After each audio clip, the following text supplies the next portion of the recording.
Bien, muy buenas noches y bienvenidos a cada uno de ustedes y gracias por ya estar conectados a estas horas de la noche, ¿no? Más allá del diálogo es un programa producido por la Oficina de Comunicación e Imagen Institucional de nuestra primera Casa Superior de Estudios, la Universidad Nacional San Cristóbal de Huamanga. El día de hoy tenemos como invitado al doctor Indalecio Mujica Bermúdez, quien es docente de la Escuela Profesional de Educación Física de nuestra primera Casa Superior de Estudios. Con él vamos a dialogar sobre una publicación reciente que él ha desarrollado, ¿no? Un libro muy interesante al cual lo ha denominado Evaluación de la Motricidad, construyendo la competencia motriz, ¿no? Él ya está con nosotros en nuestros estudios y vamos a darle la bienvenida para poder compartir este interesante tema. Doctor Indalecio, muy buenas noches y bienvenido a nuestro programa del día de hoy y su saludo a todos los que nos están viendo a estas horas de la noche. Gracias, muy buenas noches con todos. Estoy muy agradecido por la invitación y bueno, compartir algunas experiencias sobre el tema de la evaluación, el tema de la competencia y el tema de lo que hoy tiene un alto impacto, el tema de la motricidad humana. Doctor, ¿cuántos años dando cátedra en nuestra primera Casa Superior de Estudios? Bueno, ya tengo 27 años acá en nuestra universidad como docente. Como docente. Sí. ¿Siempre en la misma escuela? Sí, ¿En la misma facultad? tengo la especialidad de educación física y bueno, siempre tuve la vocación desde muy niño de enseñar esta área, esta especialidad. Toda vez que de temprana edad también fui gimnasta y siempre me encantó el tema de enseñar en el área de educación física. ¿Cómo nace esta idea de elaborar este interesante libro que ya lo ha plasmado, lo tenemos en manos? ¿Cómo nace esta idea de poder realizar en la motricidad específicamente? Coméntenos, doctor. Sí, si yo pusiera un ejemplo, diría que todos cometemos errores en nuestra vida. Y yo parto de la experiencia que en el año 96 aproximadamente, 1996, enseñé la asignatura de evaluación educativa de manera general. Entonces, soy sincero, en aquel año, si bien tenía conocimientos teóricos sobre el tema de la evaluación, sin embargo, en el área de educación física, en aquel entonces, no tenía la suficiente experiencia como para evaluar, emitir juicios de valor. Entonces, como docente universitario tuve algunas dificultades. Los estudiantes, concluido el semestre, algunos salían aprobados y desaprobados. Y surgía la duda, ¿por qué a mí? Si yo sé más que él. ¿O por qué él mereció tal nota? Si yo hice mejor el trabajo. Entonces estas cuestiones permitieron ir adentrándome más en el tema de la evaluación de manera general. Y posteriormente ya de manera específica en la dimensión del ser humano, ¿no? Al que he denominado como motricidad. No es un término que yo lo haya acuñado, es un término que se ha acuñado es nuevo, tendrá unos 20 años, el tema de la motricidad humana, acuñado por Manuel Sergio. Entonces me interesó mucho esta línea de entender al ser humano, pero una multidimensión en la que somos nosotros, y hablar del tema de evaluar, de medirlo, se hace muy complejo. De ahí que surge todo este complexus, esta complejidad para entender el tema de la evaluación. Ya, como le digo, desde aquellos años.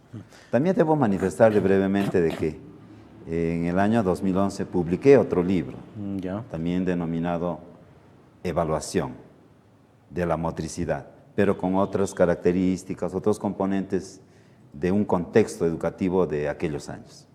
Ya.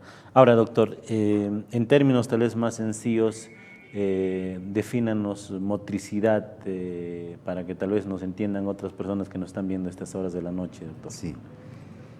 Esta categoría motricidad humana, debo dar referencia que se estudió mucho desde las ciencias naturales.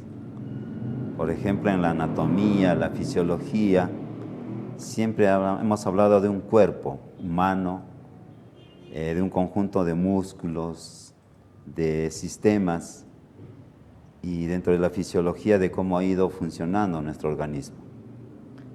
Pero también ha sido estudiado desde las ciencias naturales, desde la biomecánica, cómo nosotros podemos ejecutar un acto motriz o un movimiento a través de palancas.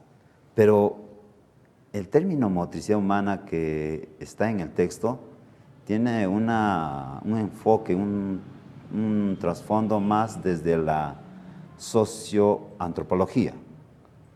Entonces, entendemos la motricidad humana a la persona, que somos nosotros, como una unidad diferenciada, que somos diferentes unos de otros.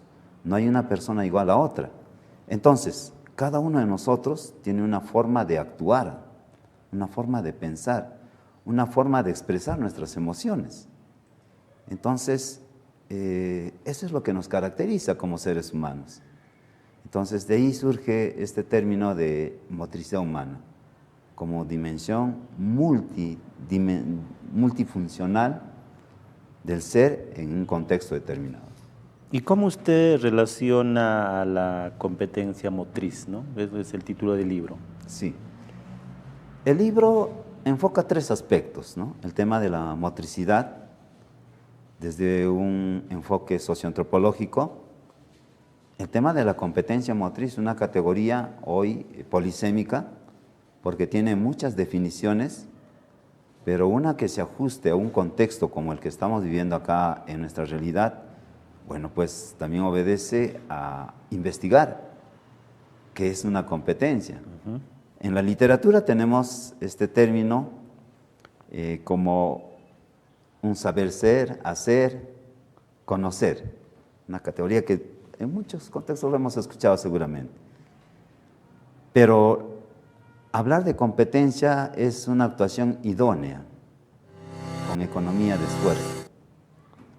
Pero hablar la competencia en un término en el ámbito motriz, motor, en el que corresponde a la educación física, estamos hablando también de una actuación de la persona, pero en el que estas actuaciones tienen que tener una característica, por ejemplo, de actualización y solvencia. O sea, podemos decir que un estudiante, digamos así, de la educación básica, cuando ejecuta un acto motor, digamos que tiene un balón de fútbol y empieza a conducir, ¿en qué momento decimos que es competente? Es fácil que él pueda conducirle en un contexto en que le damos un par de conos y a través de un esquema lo puede conducir. ¿Podemos decir que ya es competente? Entonces, a lo largo de estos años, hurgando, profundizando, doy cuenta de que no es una competencia. Puede ser parte de un desempeño, pero una competencia podríamos ver que aquel estudiante se desempeña en un contexto de juego real, en el que pueda demostrar esa habilidad de conducir con el balón y pueda resolver algunas situaciones que se le presenten, como por ejemplo, sortear o driblear a un oponente, hacer un pase adecuado, pertinente. Entonces ahí va a demostrar solvencia. Y si el hecho de pasar a alguien y esto se concretiza en un gol, es que también en el estudiante se puede haber una actualización permanente en conocer temas ofensivos o defensivos, ¿no? Como un ejemplo. Entonces la competencia es una categoría muy amplia, profunda, que en verdad requiere investigar, como yo he ido realizando ya desde hace varios años estos temas, ¿no? Ahora, doctor, el libro que usted ya lo ha presentado, lo tenemos en manos para todos los interesados. Coméntenos, ¿se ha clasificado por capítulos, partes? ¿Cómo lo ha determinado usted, doctor? Sí. En una primera parte el libro da cuenta sobre estas categorías motricidad humana y corporeidad. En una segunda parte se habla también sobre la evaluación, algunos rasgos que identifican a un evaluador, y en una tercera parte habla sobre el proceso netamente, cómo debe evaluarse, ¿no? Las fases que se debe tener en cuenta en la evaluación. Esos son los tres ejes que vertebran el libro, ¿no? El tema de la motricidad, el tema de la competencia motriz y el tema propiamente de la evaluación. Ahora, doctor, usted en su libro plantea también, por ejemplo, cómo los estudiantes aprenden o realizan estas acciones motrices, se podría decir. ¿Cómo se da esta situación? Sí. Permítame contarle una experiencia sobre todo, ¿no? Cuando empiezo a investigar desde el año 2010, 11, 12 y para adelante en temas de motricidad humana, trabajando con niños, niñas de nivel inicial, luego primaria y luego secundaria, pude ir descubriendo, no será para mí es un descubrimiento o será profundizar, es que cada uno por su propia característica, cuando empezaba a manipular objetos, cuando empezaba a controlar su cuerpo, cada uno mostraba, digamos, ciertas características que los identificaban como tal. Y que ya en el año 2019, cuando hago una investigación sobre cómo un modelo de enseñanza deportiva podría influir en el aprendizaje de niños de 6 años, de primer grado, entonces a lo largo de la investigación de todo el año, pudimos, no solamente soy yo, sino colegas y con los estudiantes, ir descubriendo que las adquisiciones que tenían estos niños con respecto, por ejemplo, a agarrar un móvil, en la literatura que yo conozco decía, pues, ya como un hecho, un acto ejecutado, por ejemplo, para el vóley, ya debemos enseñar así. Pero en realidad, totalmente diferente es la realidad. Es que los niños, lo primero que hay que enseñarles era a perder el miedo frente a ese móvil. Frente a ese, ¿No? A la pelota. a la pelota. Un segundo elemento que le digo es que aprendan a controlar. Y a partir de ahí podemos empezar ya otros procesos más complejos. Entonces imagínense, hablamos de competencia, hablamos de evaluar, pero sin embargo no hemos entrado en lo que usted me ha dicho. ¿Cómo enseñar esos detalles específicos que requieren un proceso de aprendizaje y hay que profundizarlo? Y estos van a servir de soporte para otros aprendizajes mucho más complejos. Así es.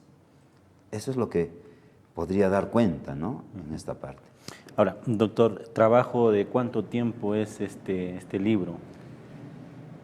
El libro, como le decía, publiqué en el año 2011 otro libro sobre evaluación de la motricidad, mucho más voluminoso, pero aún ahí tenía algunos vacíos sobre el tema de la competencia motriz, porque no había hecho investigaciones sobre esos temas de cómo aprende un estudiante. Entonces, desde allí es que vengo trabajando, desde el año, en verdad mucho más antes, pero desde 2010, 11, 12 y hasta hoy. Y son otras las investigaciones es que me ayudan a consolidar el tema de evaluar. Por eso es que en el libro yo hablo de un tema, ¿no? La empatía social que debe tener el evaluador. Porque si no tenemos ese rasgo, yo como docente, para evaluar, es una apreciación personal. Considero que no estaríamos cumpliendo esa función de evaluador, de promocionar dentro de lo que corresponde a los aspectos motrices, ¿no? Del área de educación física.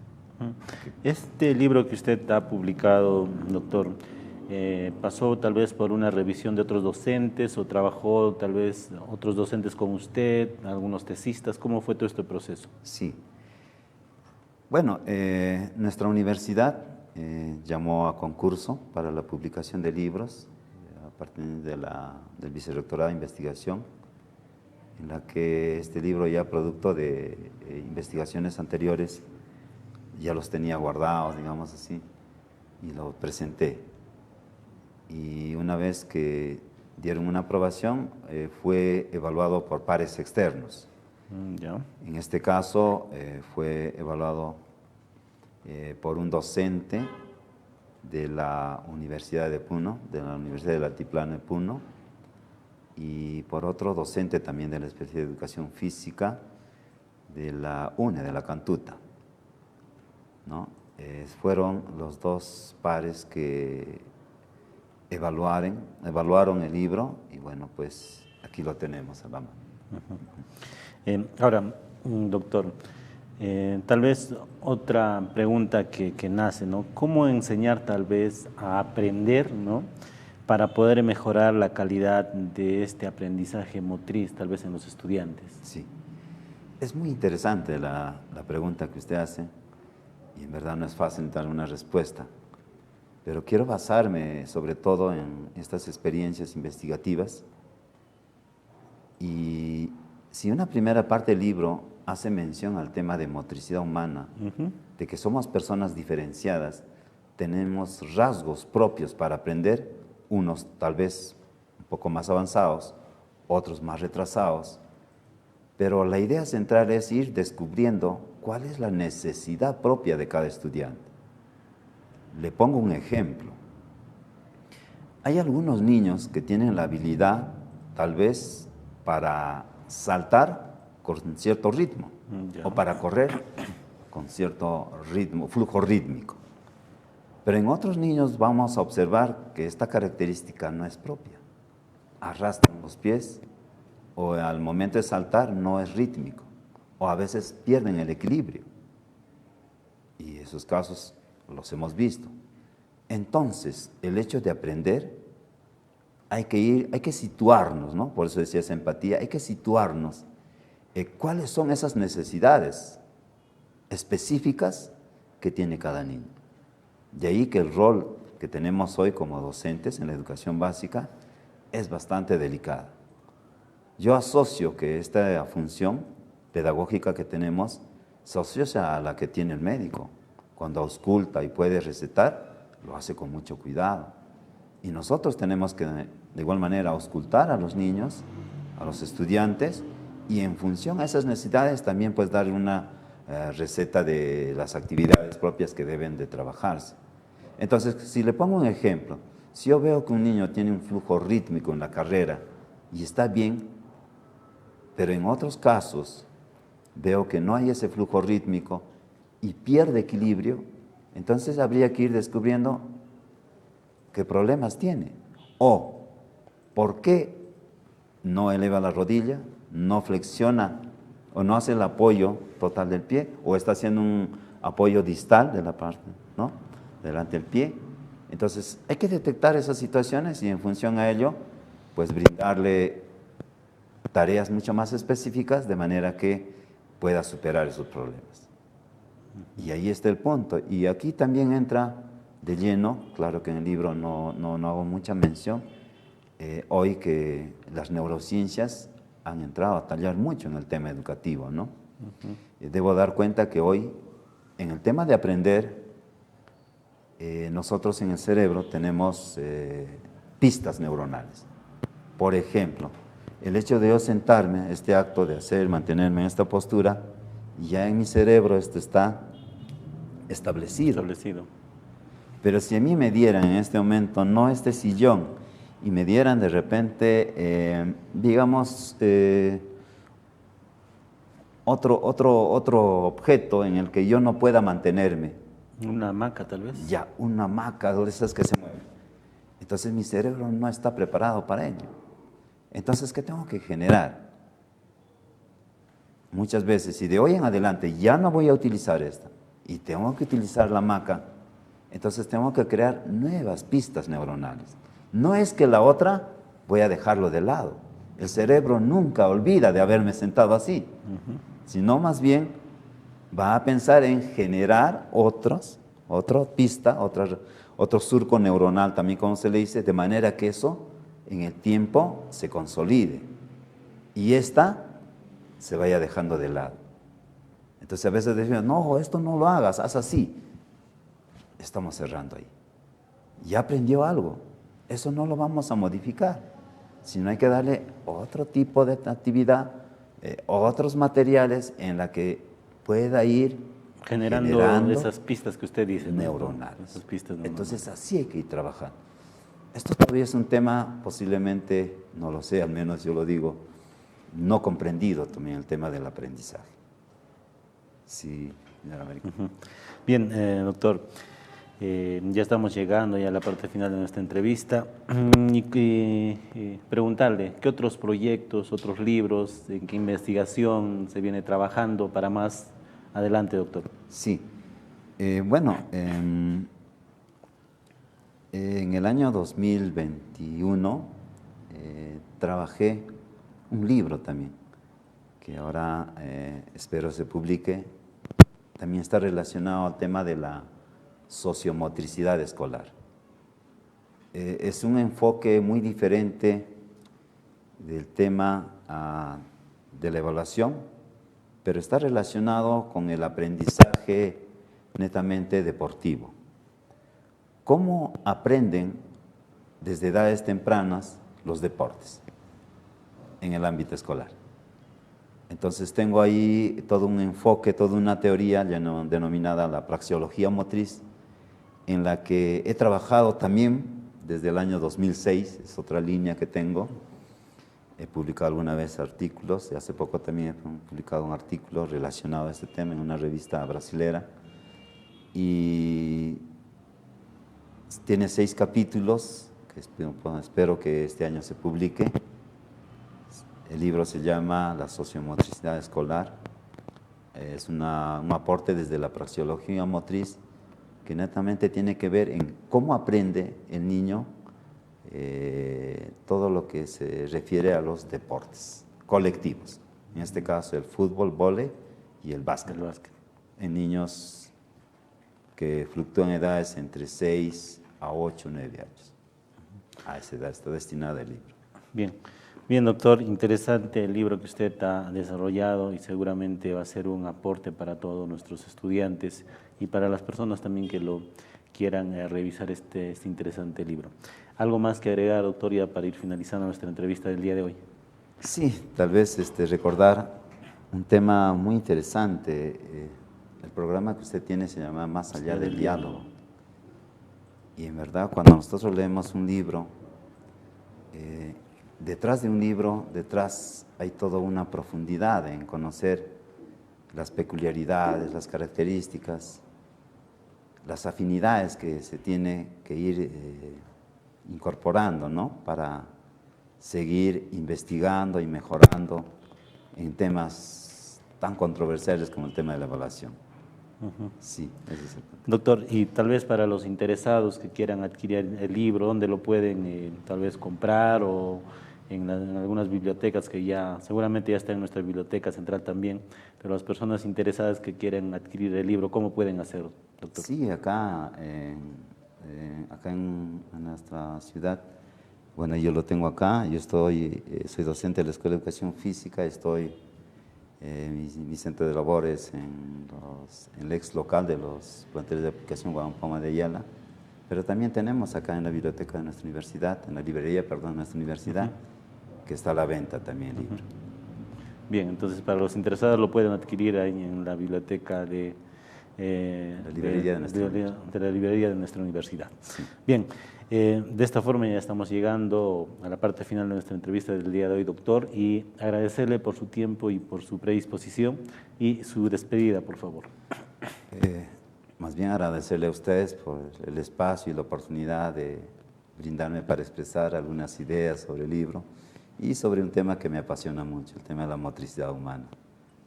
Muchas gracias. Bien, muchas gracias nuevamente a usted, doctor. Bien, de esta forma nosotros ya llegamos a la parte final de nuestro programa del día de hoy. Muchas gracias a cada uno de ustedes que nos siguen todos los miércoles a partir de las 6 de la tarde. Conmigo será hasta la próxima semana. Muy buenas noches.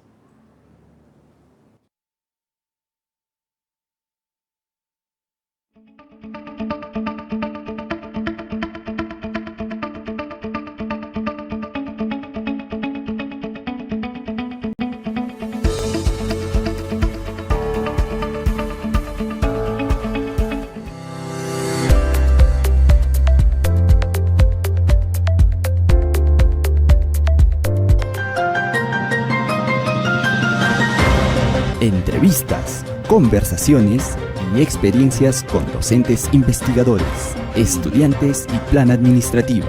En Más Allá del Diálogo, todos los miércoles desde las 6 de la noche en vivo a través de nuestras redes sociales.